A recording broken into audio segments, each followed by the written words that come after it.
Olha a palavra de Deus para a tua vida hoje. Provérbios 16. O coração do ser humano pode fazer planos, mas a resposta certa vem dos lábios do Senhor.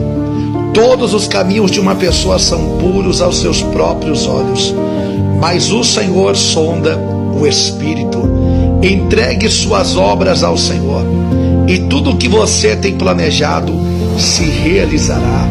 A palavra de Deus está dizendo que o plano do Senhor para a tua vida é melhor, que você deve colocar Deus acima de todas as coisas, porque Deus, Ele conhece o teu coração, Ele sabe qual é a tua intenção, mas a Bíblia diz que o projeto só dá certo quando a resposta certa vem dos lábios do Senhor.